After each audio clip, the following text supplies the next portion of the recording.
नमस्कार। आज का हमारा टॉपिक है समाजीकरण। अर्थ, सोपान यानी स्तर तथा सिद्धांत। Socialisation, meaning, stages and theories, जो कि बीए फर्स्ट ईयर के सिलेबस का भाग है। अब हम लेक्चर स्टार्ट करते हैं। मानव शिशु जन्म के समय किसी भी मानव समाज में भाग लेने योग्य नहीं होता है। वह एक प्राणी शास्त्रीय इकाई के रूप में संसार में आता है, जो केवल रक्त, मांस एवं हड्डियों से बना एक जीवित पुतला मात्र होता है। उसमें किसी प्रकार के सामाजिक गुण नहीं होते हैं। वह ना तो सामाजिक होता है, न असामाजिक, और न समाज विरोधी होता है। समाज के रीति रिवाजों, प्रथाओं, मूल्यों, संस्कृति से वह अनभिज्ञ होता है। वह यह नहीं जानता कि किसके प्रति कैसा व्यवहार करना है और उससे या समाज उससे क्या अपेक्षाएं रखता है। किंतु वह कुछ शारीरिक क्षमताओं के साथ पैदा होता है। इन क्षमताओं के कारण ही वह बहुत कुछ सीख लेता है और समाज का क्रियाशील सदस्य बन जाता है और संस्कृति को ग्रहण करता है। लेकिन सीखने की क्षमता सामाजिक संपर्क से ही विकसित होती है। उदाहरण के रूप में मानव में भाषा का प्रयोग करने की क्षमता होती है, जो समाज के संपर्क से ही व्यवहारिक रूप धारण करती है। कहने का तात्पर्य यह है कि मनुष्य जब पैदा होता है तो वह सिर्फ एक मांस का, हड्डी का, रक्त का सिर्फ एक पुतला मात्र होता है। उसमें सामाजिक गुण नहीं होते हैं और ना ही वह समाज के रीति रिवाजों, प्रथाओं, मूल्यों एवं संस्कृति को समझ सकता है।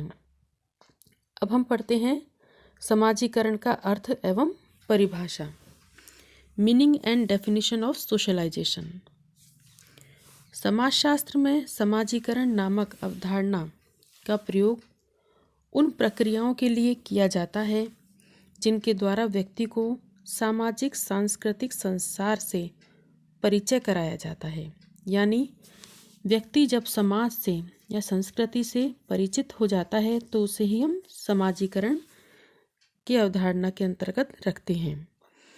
इस अर्थ में समाजीकरण वह विधि है जिसके द्वारा संस्कृति को एक पीढ़ी से दूसरी पीढ़ी को हस्तांतरित किया जाता है। इसके द्वारा व्यक्ति अपने समूह एवं समाज के मूल्यों, जनरीतियों, लोकाचारों, आदर्शों, सामाजिक उद्देश्यों, संस्कृति को सीखता है। समाजीकरण की विभिन्न परिभाषाओं से यह बात स्पष्ट हो जाती है। जैसे जॉनसन ने भी अब कहा है कि समाजीकरण सीखने की वह प्रक्रिया है जो सीखने वाले को सामाजिक भूमिकाओं का निर्वाह करने योग्य बनाती है। स्टीवर्ट तथा ग्लिन ने भी कहा है कि समाजीकरण वह प्रक्रिया है जिसके द्वारा लोग अपनी संस्कृति के विश्वासों, अभिवृत्तियों, मूल्यों को सीखते हैं और उन्हें आंतरिकृत करते हैं या प्रथाओं को ग्रहण करते हैं। इसी संदर्भ में हारालाम्बोस ने कहा है, वह प्रक्रिया जिसके द्वारा व्यक्ति अपने समाज की संस्कृति को सीखते हैं समाजीकरण के नाम से जानी जाती है। कहने का तात्पर्य यह है कि समाजीकरण सीखने की एक प्रक्रिया है जिसके द्वारा व्यक्ति समूह या समाज की सामाजिक सांस्कृतिक विशेषताओं को सीखता है, ग्रहण करता है, अपने व्यक्तित्व का विकास करता है और समाज का एक क्रियाशील सदस्य बनता है।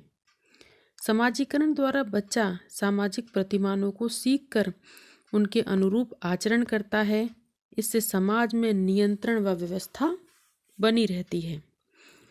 अब है समाजीकरण की विशेषताएं, कैरेक्टरिस्टिक्स ऑफ सोशलाइजेशन। सबसे पहली विशेषता है कि समाजीकरण सीखने की एक प्रक्रिया है। यानी समाजीकरण सीखने की एक प्रक्रिया है, किंतु सभी प्रकार की बातें सीखना समाजीकरण नहीं है। केवल उन व्यवहारों को जो सामाजिक प्रतिमानों, मूल्यों एवं समाज द्वारा स्वीकृत हैं को सीखना ही समाजीकरण है। दूसरा है आजन्म प्रक्रिया। समाजीकरण की प्रक्रिया बच्चे के जन्म से लेकर मृत्यु तक चलने वाली प्रक्रिया होती है। बचपन से लेकर वृद्धावस्था तक वह अनेक परिस्थितियां धारण करता है और उनके अनुसार अपनी भूमिकाओं का निर्वाह करता है। इसके बाद है समय व स्थान सापेक्ष। समाजीकरण की प्रक्रिया समय व स्थान सापेक्ष होती है। समय सापेक्ष का अर्थ है कि दो भिन्न समयों में समाजीकरण की अंतर्वस्तु अलग अलग हो सकती है। उदाहरण के लिए, प्राचीन समाज में स्त्रियों को पर्दा व घूंघट रखना सिखाया जाता था। एक व्यक्ति को अपनी जाति के खान पान के नियम से परिचित कराया जाता था, किंतु वर्तमान समय में ये व्यवहार अपेक्षित नहीं रहे हैं। इसी प्रकार से बड़ों का अभिवादन करने के लिए बच्चों को प्रणाम करना, ढोक देना आदि सिखाया जाता था, किंतु अब ये good morning, tata bye bye, good night, okay, hello आदि शब्दों के प्रयोग में तब्दील हो गए हैं। समाजीकरण स्थान सापेक्ष भी होता है। इसका अर्थ है कि एक स्थान पर यानी एक समाज में जो व्यवहार प्रशंसनीय है या स्वीकार किया जाता है, वही व्यवहार दूसरे समाज में निंदनीय भी माना जा सकता है। किंग्सले डेविस ने कहा है कि अफ्रीका की मसाई जनजाति में एक दूसरे के प्रति सम्मान प्रकट करने के लिए एक दूसरे पर थूकना सिखाया जाता है, किंतु यह व्यवहार भारत में अनुचित एवं निंदनीय माना जाता है। फोर्थ हमारी विशेषता है संस्कृति को आत्मसात करने की प्रक्रिया। यानी समाजीकरण के द्वारा व्यक्ति सामाजिक सांस्कृतिक मूल्यों, मानकों, समाज स्वीकृत व्यवहारों को सीखता है और संस्कृति के भौतिक एवं अभौतिक पक्षों को या तत्वों को आत्मसात करता है और धीरे धीरे संस्कृति व्यक्तित्व का अंग बन जाती है। इसके बाद है समाज का प्रकार्यात्मक सदस्य बनने की प्रक्रिया। समाजीकरण की प्रक्रिया के द्वारा व्यक्ति सामाजिक कार्यों में भाग लेने योग्य बनता है। इसी के द्वारा वह प्राणी शास्त्रीय से सामाजिक प्राणी में बदल जाता है। यानी जब मनुष्य पैदा होता है तो वह प्राणी शास्त्रीय प्राणी होता है और बाद में जब सब समाजीकरण उसका हो जाता है तो वह सामाजिक प्राणी में बदल जाता है। किस पद पर रहकर किस परिस्थिति में कैसा व्यवहार करना है, यह सब सामाजिक संपर्क से या समाजीकरण से ही सीखा जाता है। हारालाम्बोस ने कहा है कि समाजीकरण के अभाव में कोई मनुष्य समाज का सामान्य सदस्य नहीं बन सकता है। नेक्स्ट हमारी विशेषता है आत्म का विकास, डेवलपमेंट ऑफ द सेल्फ। समाजीकरण के द्वारा व्यक्ति के आत्म का विकास होता है। व्यक्ति में अपने प्रति जागरूकता आती है और वह यह जानने लगता है कि दूसरे व्यक्ति उसके बारे में क्या सोचते हैं। सांस्कृतिक हस्तांतरण। समाजीकरण के द्वारा समूह तथा संस्कृति को एक पीढ़ी से दूसरी पीढ़ी तक पहुंचाया जाता है। नई पीढ़ी पुरानी पीढ़ी से संस्कृति ग्रहण करती है। किंग्सले डेविस कहते हैं कि हस्तांतरण की इस प्रक्रिया के बिना समाज अपनी निरंतरता बनाए नहीं रख सकता है और ना ही संस्कृति जीवित रह सकती है। अब है समाजीकरण के कुछ उद्देश्य, जैसे आधारभूत नियमबद्धता का विकास होता है, आकांक्षाओं की पूर्ति होती है, सामाजिक भूमिकाओं को निभाना मनुष्य सीखता है और मनुष्य की क्षमताओं का विकास होता है। अब इसके बाद है समाजीकरण के सोपान यानी स्तर एवं प्रक्रिया, कि समाजीकरण किन स्तरों पर होता है, किन स्टेजेस पे होता है, उसकी प्रक्रिया क्या होती है।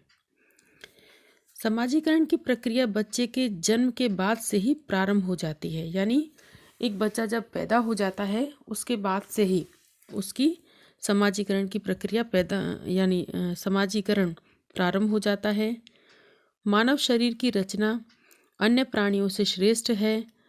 विकसित मस्तिष्क केंद्रित की जाने वाली दृष्टि, घुमाई जा सकने वाली गर्दन, हाथ की रचना और अंगूठे की विशिष्ट स्थिति आदि के कारण मानव में ही सभ्यता एवं संस्कृति के निर्माण की क्षमता होती है।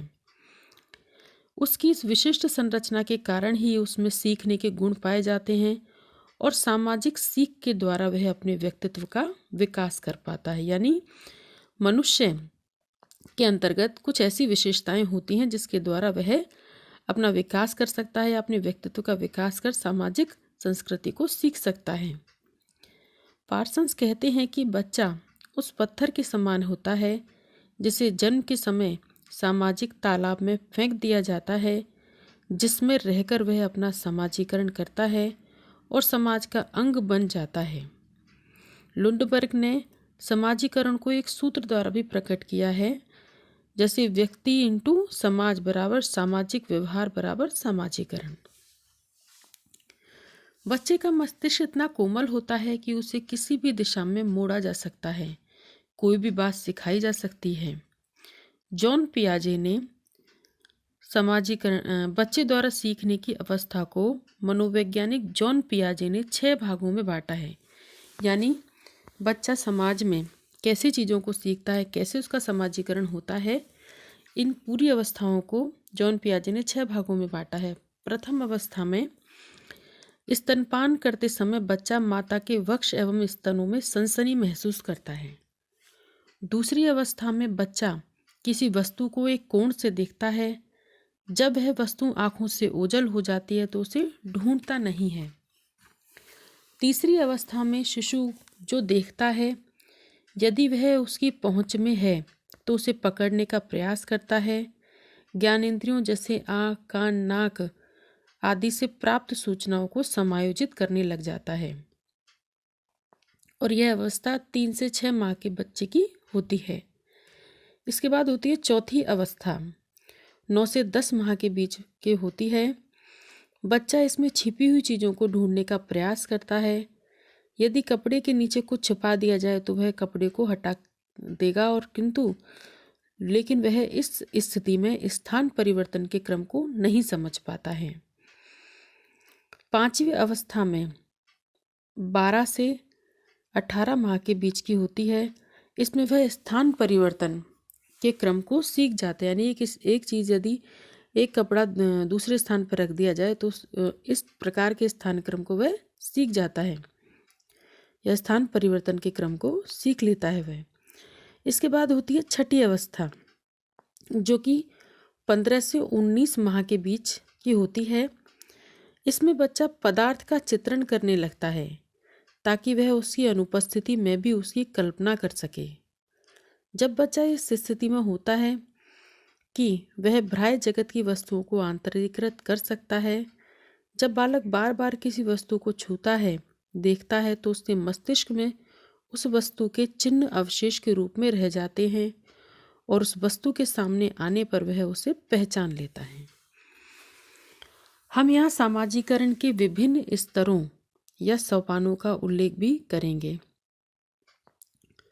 फ्रायड ने 7 एवं जॉनसन ने 4 सोपानों का उल्लेख किया है।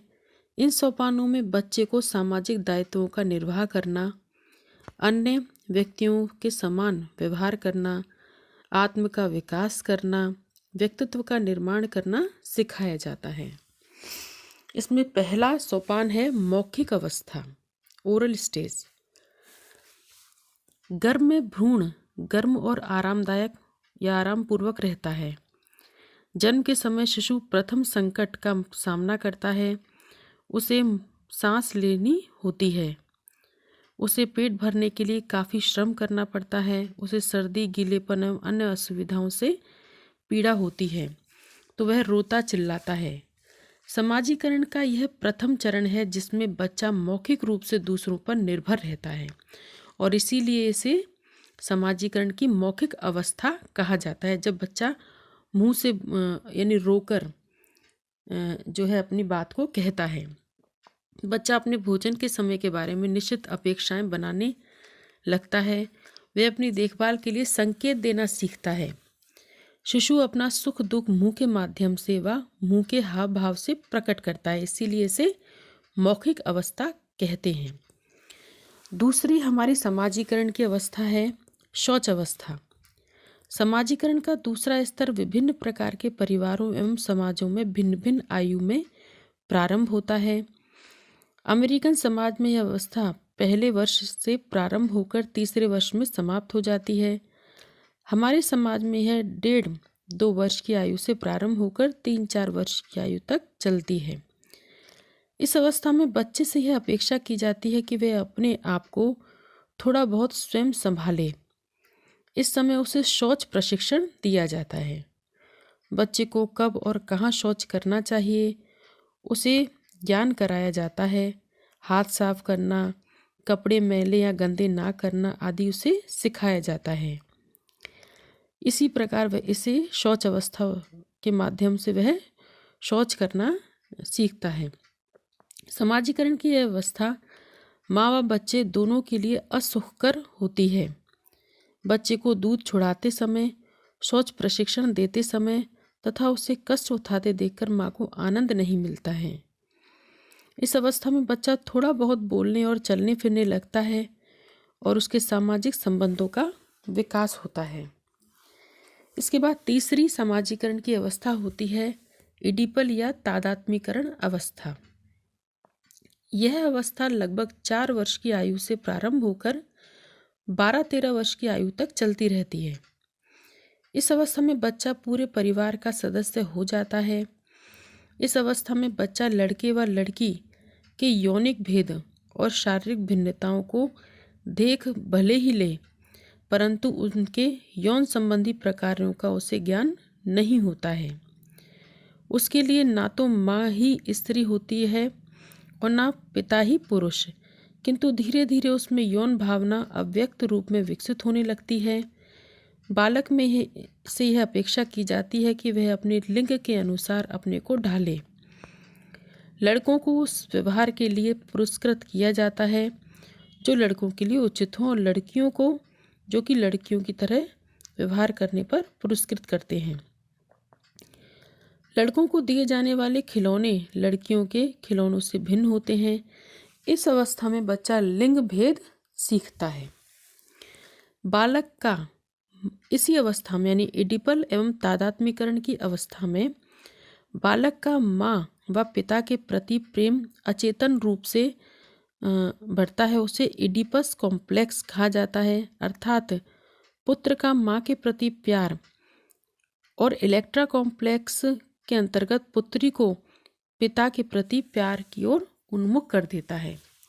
कहने का तात्पर्य यह है कि बालक का माँ व पिता के प्रति प्रेम अचेतन रूप से उन्हें इडिपस कॉम्प्लेक्स अर्थात पुत्र का माँ के प्रति प्यार और इलेक्ट्रा कॉम्प्लेक्स यानी पुत्री को पिता के प्रति प्यार की ओर उन्मुख कर देता है।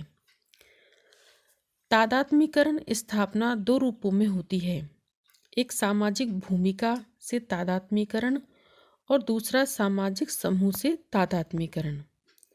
सामाजिक भूमिका से तादात्म्यकरण करने के लिए वह अपनी भूमिका को आंतरिकृत करता है, उससे संबंधित योग्यता को प्राप्त करता है।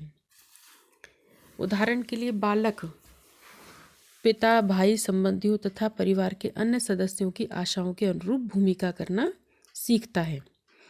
इसके बाद चौथी समाजीकरण की अवस्था या सोपान होता है किशोरावस्था। किशोरावस्था जो प्राय यौवन आरंभ के समय से शुरू होती है, एक ऐसी अवस्था होती है जिसमें युवा बालक अथवा बालिका अपने माता पिता के नियंत्रण से अधिकाधिक स्वतंत्र होना चाहते हैं, स्वतंत्रता चाहते हैं, विशेष रूप से यौन संबंधी गतिविधियों में। इस अवस्था में बालक के शरीर में कुछ स्पष्ट शारीरिक परिवर्तन होने लगते हैं। यदि यौन कर्म की पूरी छूट दी जाए तो कोई समस्या खड़ी नहीं होगी, किंतु ऐसे छूट नहीं दी जाती है। इसलिए इन शारीरिक परिवर्तनों के कारण किशोर के मन में एक तरफ स्वतंत्रता की कामना तीव्र होती है और दूसरी तरफ वह स्वतंत्रता से भयभीत होने लगता है।